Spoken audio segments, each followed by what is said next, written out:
శ్రీ గురు గణేశ మేధా దక్షిణామూర్తి సహిత శ్రీ బాలా త్రిపుర సుందరే నమః. అభిషేకం కార్యక్రమానికి స్వాగతం.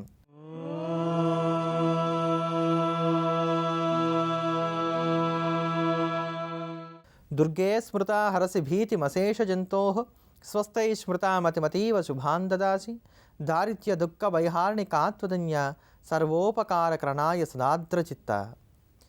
ఈరోజు కార్యక్రమంలో మహిమోపేతమైనటువంటి స్తోత్రములతో పాటుగా మనం ఏదైనా సరే కార్యక్రమాన్ని ప్రారంభం చేసేటప్పుడు పదే పదే ఆటంకాలు వస్తున్నట్లయితే వాటిని తొలగించుకోవడానికి గాను ఉపకరించేటువంటి విష్ణు సహస్రనామ స్తోత్రంలో ఉన్నటువంటి నామ మహత్యాన్ని గురించి, అదే ప్రకారంగా జాతకరీత్యా కుజుడు విపరీతంగా బాధిస్తున్నప్పుడు ఇటువంటి బాధల నుంచి మనం బయటపడడానికి గాను ఉపకరించేటువంటి పరిహారాన్ని గురించి తెలుసుకుందాం. ముందుగా మంగళవారాన్ని పురస్కరించుకొని ఆంజనేయ దండకాన్ని శ్రవణం చేద్దాం. ఈ ఆంజనేయ దండకం చాలా విశేషమైనటువంటిది. మనలో ఉండేటువంటి నిగూఢంగా ఉండేటువంటి భయం ఏదైతే ఉందో ఆ భయాన్ని తీసివేయడానికి గాను ఈ ఆంజనేయ దండకం చాలా చక్కగా ఉపయోగపడుతుంది. సాయంకాలం సంధ్యదీపం పెట్టిన తర్వాత శ్రీయాంజనేయం ప్రసన్నాంజనేయం మహాదివ్యకాయం ప్రభాదివ్యతేజం అంటూ ఈ హనుమత్ దండకాన్ని కనుక నిత్యం పారాయణ చేస్తూ వచ్చినట్లయితే ఎవరికైతే మానసిక రుగ్మతలు ఉన్నాయో వారికి అవి కొంత ఉపశాంతిని ఇవ్వడానికి కానీ ఆస్కారం ఏర్పడుతుంది. పిల్లలను నిద్రపుచ్చేటప్పుడు వారికి జోలపాటుగా ఈ యొక్క హనుమత్ దండకాన్ని వినిపిస్తూ వారిని నిద్రపుచ్చినట్లయితే కనుక వారికి ఎటువంటి దుస్వప్నాలు కలగకుండా ఉండటానికి, చక్కగా నిద్రపోవటానికి, వారు కూడా నిర్భీతిగా జీవనం సాగించడానికి గాను ఆస్కారాలు ఏర్పడతాయి. అంతటి భవ్యమైనటువంటి దండకం హనుమత్ దండకం. అంతటి విశేషమైనటువంటి ఆ ఆంజనేయ దండకాన్ని శ్రవణం చేద్దాం, హనుమత్ కటాక్షాన్ని పొందుదాం.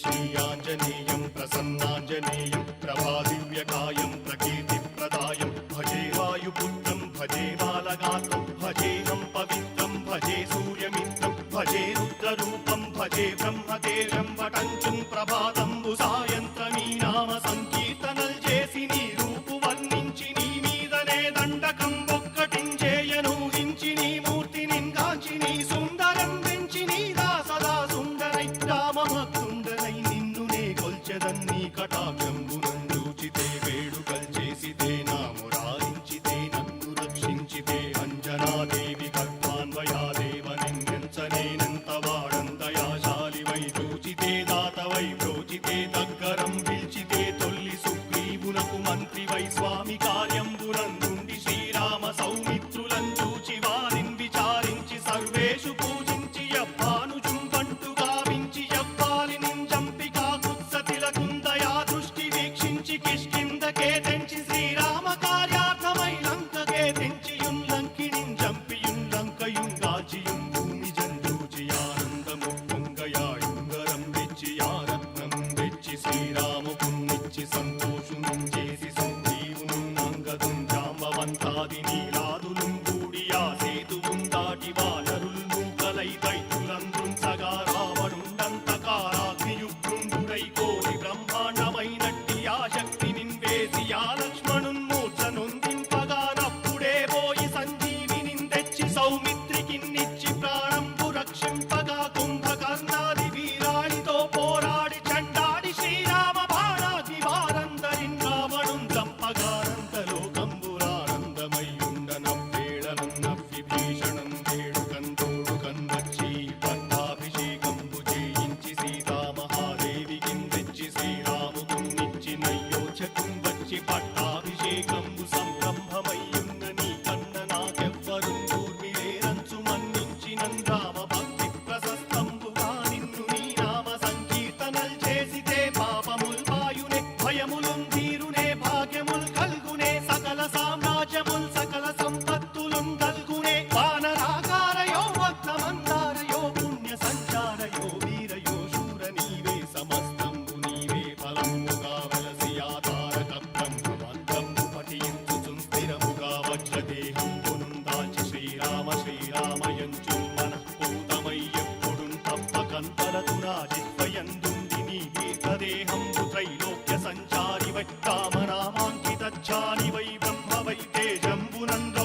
వీక్షించి నన్నేలు నా స్వామి. మంగళవారం నాడు పూజించవలసినటువంటి దైవాలలో దుర్గాదేవి ప్రధానమైనటువంటిది. దుర్గమమైనటువంటి కష్టములు ఏవైతే ఉన్నాయో వాటన్నిటి నుంచి కూడా అమ్మవారు తరింపజేస్తారు కనుకే ఆ తల్లికి దుర్గాదేవి అనేటువంటి పేరు వచ్చింది. కుజుడు ఇచ్చేటువంటి దోషాలన్నీ కూడా మంగళవారం నాడు దుర్గాదేవిని ఆరాధన చేయడం వల్ల తొలగిపోతాయి కనుక కూడా మంగళవారం నాడు దుర్గాదేవికి కుంకుమార్చన చెయ్యాలి అని చెప్పని పెద్దలు ఒక నియమాన్ని ఏర్పాటు చేశారు. ఆ క్రమంలో ఎవరైతే దుర్గాదేవిని ప్రతి మంగళవారం కూడా ఆరాధన చేస్తారో వారందరికీ కూడా ఉపయుక్తంగా ఉండేటువంటి స్తోత్రమే దుర్గా ఆపదుద్ధారక స్తోత్రం. ఈ దుర్గా ఆపదుద్ధారక స్తోత్రం సిద్ధేశ్వరి తంత్రంలో పరమేశ్వరుడు పార్వతీ అమ్మవారికి చెప్పినటువంటి స్తోత్రం. ఈ స్తోత్రాన్ని ఆపదలో ఉన్నప్పుడు ఎవరైతే రోజు కూడా 9 సార్లకి తక్కువ కాకుండా పారాయణ చేస్తూ ఉంటారో వారికి ఉండేటువంటి ఆపదలన్నీ కూడా తొలగిపోతాయట. కనీసం ఇందులో ఉండేటువంటి ఒక శ్లోకానైనా సరే పారాయణ చేస్తూ వచ్చినా కూడా వారికి ఉండేటువంటి కష్టాలు తొలగిపోతాయని చెప్పని సాక్షాత్తు పరమేశ్వరుడే దీనికి ఫలశ్రుతిని తెలియజేశాడు. ప్రధానంగా జాతకరీత్యా రాహు అనుకూలంగా లేనప్పుడు, గ్యాస్ కంప్లైంట్స్ అధికం అవుతున్నప్పుడు ఈ యొక్క దుర్గా ఆపదుద్ధారక స్తోత్రాన్ని కనుక ప్రతినిత్యం కూడా 9 సార్లు పారాయణ చేస్తూ వచ్చినట్లయితే ఖచ్చితంగా ఇటువంటి ఇబ్బందుల నుంచి మనం బయటపడడానికి కానీ ఆస్కారం ఏర్పడుతుంది. అంతే అమోఘమైనటువంటి ఆ స్తోత్రరత్నాన్ని శ్రవణం చేద్దాం, ధన్యులమవుదాం.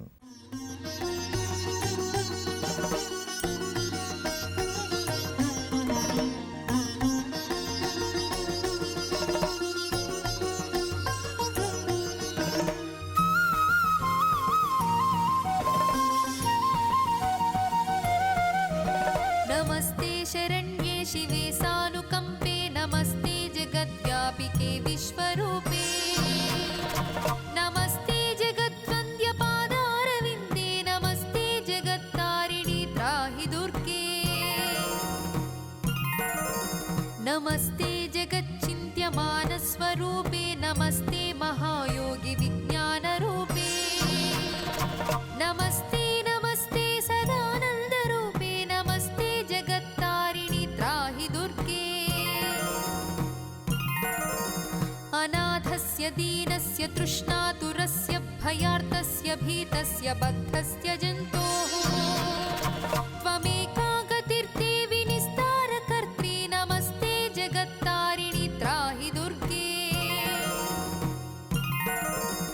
अरण्ये रणे दारुणे शत्रुमध्ये नले सागरे प्रान्तरे राजगेहे त्वमेका गतिर्देवि निस्तारनौका नमस्ते जगत्तारिणि त्राहि दुर्गे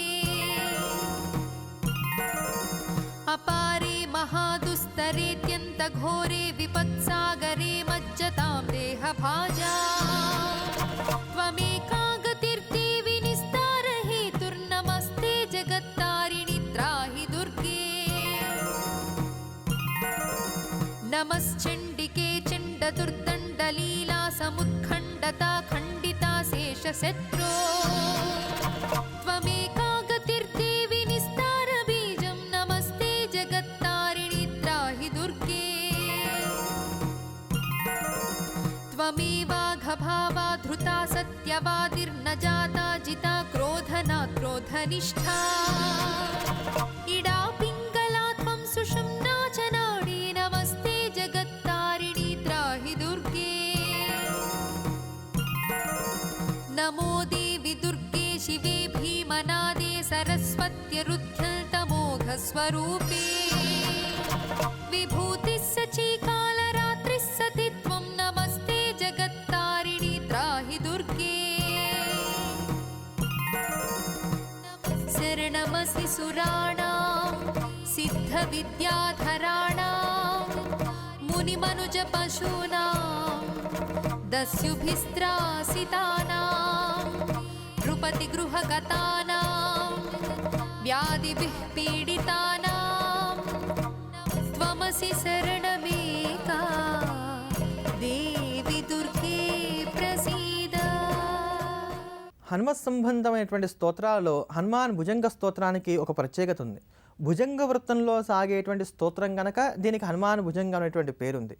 రామభక్తిని పెంచుకోవాలి అనుకునేటువంటి వారు ఎవరైతే ఉన్నారో వారందరూ కూడా ప్రతిరోజు కూడా ఈ స్తోత్రాన్ని పారాయణ చేస్తూ వచ్చినట్లయితే శ్రీరామచంద్రమూర్తి యొక్క పరిపూర్ణమైనటువంటి అనుగ్రహాన్ని పొందడానికి ఆస్కారం ఏర్పడుతుందని దీనికి ఫలశ్రుతిగా తెలియజేశారు. అసలు హనుమదోపాసన యొక్క తాత్పర్యమే రామభక్తిని కలిగి ఉండటం కనుక అటువంటి రామభక్తి ప్రదాయకమైనటువంటి హనుమాన్ భుజంగ స్తోత్రాన్ని శ్రవణం చేద్దాం, ధన్యులమవుదాం. ప్రసన్నాంగరాగం ప్రభాకాంచనాంగం జగద్భీతిశౌర్యం తుషారాద్రిధైర్యం తృణీభూతహేతిం రణోద్యద్విభూతిం భజే వాయుపుత్రం పవిత్రాప్తమిత్రం. భజే వాయుపుత్రం భజే వాయుపుత్రం భజే వాయుపుత్రం భజే వాయుపుత్రం.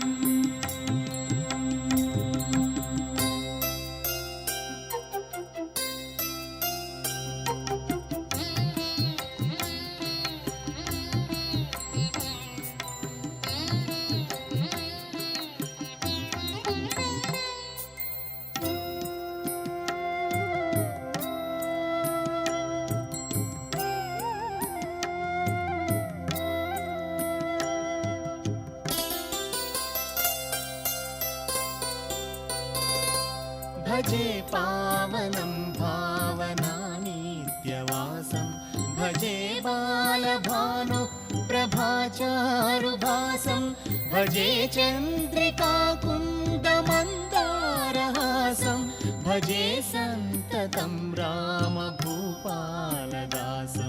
భజే వాయుపుత్రం భజే వాయుపుత్రం భజే వాయుపుత్రం భజే వాయుపుత్రం.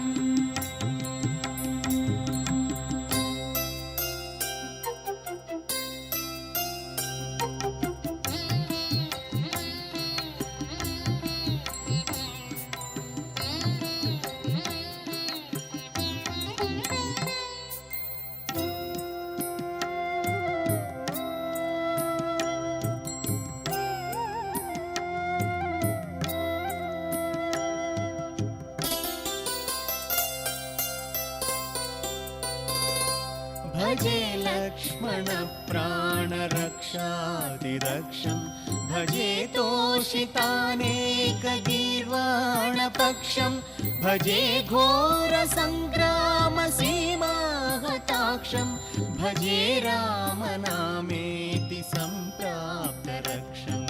భజే వాయుపుత్రం భజే వాయుపుత్రం భజే వాయుపుత్రం భజే వాయుపుత్రం.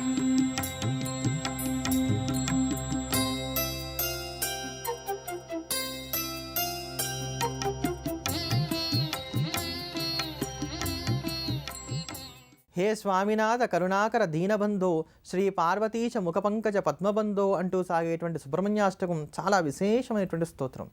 ఈ సుబ్రహ్మణ్యాష్టకాన్ని కనుక రోజు 8 సార్లు చొప్పున మండల దీక్షగా 41 రోజుల పాటు మానకుండా పారాయణ చేస్తూ వచ్చినట్లయితే కనుక తీవ్రమైనటువంటి ఆర్థిక ఇబ్బందుల నుంచి మనం బయటపడడానికి కానీ ఆస్కారం ఏర్పడుతుంది. అంతటి అమోఘమైనటువంటి స్తోత్రం ఈ స్తోత్రం. ఈ స్వామివారిని నిత్యము కూడా అంటే సుబ్రహ్మణ్యేశ్వర స్వామివారిని నిత్యము కూడా ఈ స్తోత్రంతో కనుక ప్రార్థిస్తూ స్వామివారి సమక్షంలో రోజు కూడా నీతి దీపాన్ని ఉంచుతూ ఉన్నట్లయితే కనుక ఒకరి దగ్గరికి వెళ్ళి చేజాచవలసినటువంటి స్థితి లేనటువంటి మహద్భాగ్యాన్ని మనం పొందగలుగుతామని కూడా చెప్పుకోవచ్చు. గర్భవతులైనటువంటి వారు ఎవరన్నా ఉన్నట్లయితే కనుక వారు రోజు కూడా చేతితో విభూతి పుచ్చుకొని ఈ స్తోత్రాన్ని రోజంతట్లో ఎప్పుడైనా సరే ఒక 8 సార్లుగా పారాయణ చేస్తూ ఆ విభూతిని కొద్దిగా నుదుటిని ధరించి కొద్దిగా నోట్లో వేసుకొని కొద్దిగా పొట్ట మీద రాసుకుంటూ వచ్చినట్లయితే కనుక సుఖప్రసవం కలగడానికి అలాగే పుట్టేటువంటి శిశువు ఆరోగ్యంగా పుట్టడానికి కూడా ఆస్కారాలు ఏర్పడతాయి. అంత విశేషమైనటువంటి స్తోత్రం ఈ సుబ్రహ్మణ్యాష్టకం. ఈ సుబ్రహ్మణ్యాష్టకాన్ని కనుక నిత్యం పారాయణ చేస్తూ వచ్చినట్లయితే కనుక ఎవరికైతే ఉదర సంబంధంగా అజీర్ణ వ్యాధి ఉంటుందో వారికి అది తగ్గుముఖం పట్టడానికి కూడా ఆస్కారం ఏర్పడుతుంది. నడుము నొప్పితో బాధపడేటువంటి వారు ఎవరన్నా ఉన్నట్లయితే కనుక వారు రోజు కూడా సాయంకాలం ప్రదోష సమయంలో శివాలయానికి వెళ్ళి ఈశ్వరుడి దగ్గర దీపారాధన చేసి ఈ సుబ్రహ్మణ్యాష్టకాన్ని కనుక పారాయణ చేస్తూ వచ్చినట్లయితే ఆ నడుము నొప్పి కొంతవరకు ఉపశమించడానికి కూడా ఆస్కారం ఏర్పడుతుంది. అంతటి భవ్యమైనటువంటి స్తోత్రం సుబ్రహ్మణ్యాష్టకం. ఆ సుబ్రహ్మణ్యాష్టకాన్ని శ్రవణం చేద్దాం, స్వామివారి యొక్క పరిపూర్ణమైనటువంటి అనుగ్రహాన్ని పొందుదాం. हे स्वामिनाथ करुणाकर दीनबन्धो श्री पार्वती श्रीशमुखपङ्कजपद्मबन्धो श्रीशादिदेव गणपूजितपादपद्मा वल्लीसनाथ मम देहि करावलम्बम् देवादिदेवसुत देवगणाधिनाथ देवेन्द्रवन्द्यमृदुपङ्कजमञ्जुपाद देवर्षि नारद मुनीन्द्रसुगीतकीर्ते वल्लीसनाथ मम देहि करावलम्बम्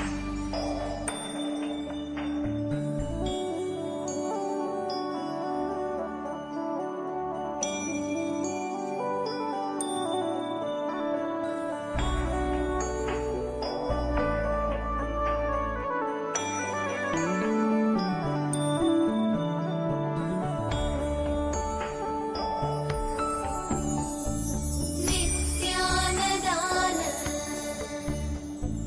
निरताकिलरोगहारिन् भाग्यप्रदान परिपूरितभक्तकाम श्रुत्यागम प्रणववाच्य निजस्वरूप वल्लीसनाथ मम देहि करावलम्बम् क्रौञ्चासुरेन्द्र परिखण्डन शक्तिशूल चापादिशस्त्र परिमण्डित दिव्यपाणे श्रीकुण्डलीशधर तुण्डशिखीन्द्रवाह वल्लीसनाथ मम देहि करावलम्बम्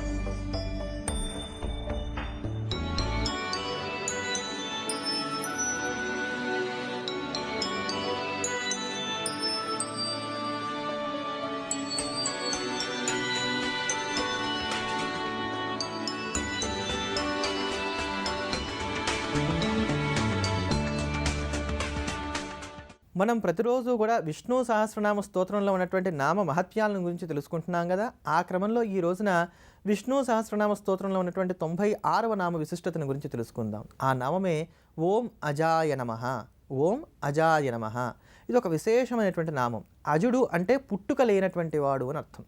స్వామివారికి తల్లిదండ్రులే లేరు. సాక్షాత్ ఆయన ఆనంద స్వరూపం. ఆనందం పరబ్రహ్మేతి యోనిహి అని శృతి చెప్పబడుతున్నటువంటి కారణం చేత స్వామి సాక్షాత్తు ఆనంద స్వరూపుడు. ఆనందానికి పుట్టుకనేటువంటిది ఉండదు గనక ఆయన పరబ్రహ్మానంద స్వరూపుడు గనక అజాయ నమః అనబడేటువంటి నామం స్వామికి సార్థకమైంది.